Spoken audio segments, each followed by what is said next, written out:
के लोग बड़े प्यारे। हम पूर्व में भी दिल्ली आ चुके हैं, कथा की हमने। यहाँ की भावों को भाव बड़ा प्रबल है। एक तो ठीक पास में वृंदावन है और हरिद्वार भी है, तो यहाँ के लोग बड़े भावुक हैं। पर लौकिक दृष्टि से अगर हमसे पूछे, अध्यात्म के अलावा लौकिक दृष्टि से पूछे, तो वर्तमान दिल्ली प्रदूषण से जूझ रहा है और ये यहाँ के लिए बहुत ही घातक है।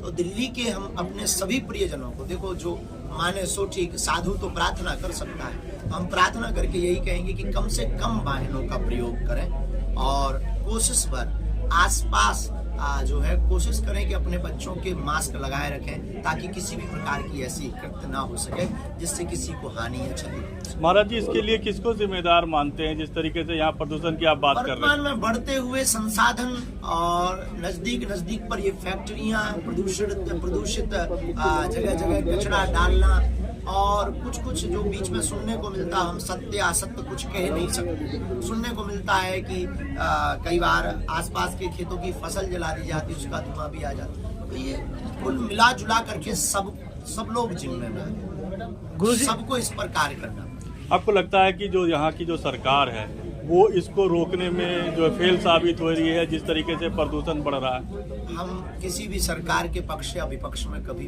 टिप्पणी नहीं करेंगे। हम यही कहेंगे कि सरकार को शीघ्र बड़े स्तर पर एक आपात बैठक लेनी चाहिए। सबसे बड़ी जो है जीवन में सबसे बड़ी पूंजी होती है तन। शरीर ही नहीं रहेगा तो कोई किसी काम का नहीं।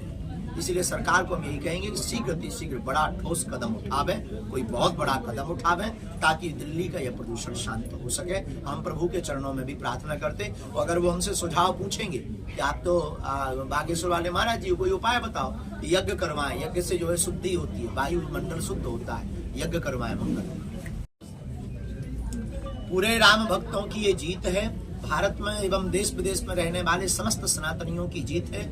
22 जनवरी को प्रत्येक सनातनीय हिंदुओं को, वैदिक परंपरा मानने वालों को दीपावली मनानी चाहिए। सवाल है कि जिस तरीके से अब मथुरा में भी सर्वे होने वाला है, पहले राम मंदिर बना, तो अब जिस तरीके से सर्वे होगा तो इसको आप किस तरीके से देखते हैं कि क्या आगे वहाँ भारत हिंदू राष्ट्र की ओर अग्रसर है, ये दूसरा कदम है।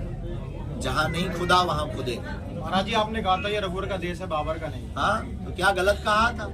किसी को अगर मिर्ची लगी उसे हाजमोला खा लेना चाहिए। आप वैसे तो सरकार से कुछ चाहते हैं, पर कुछ चाहते हैं, हमारी मांग कभी नहीं रही, हम सब सिद्धांतों से बहुत पीछे रहते हैं, लेकिन भारतीय नागरिक होने के नाते हम भी सरकार को वोट देते हैं। हमारी भी एक प्रार्थना है कि अगले वर्ष तक अगर पाक अधिकृत कश्मीर भारत में विलय कर दी जाए, बहुत अच्छा है, होने वाली है, इसमें कोई संदेह नहीं।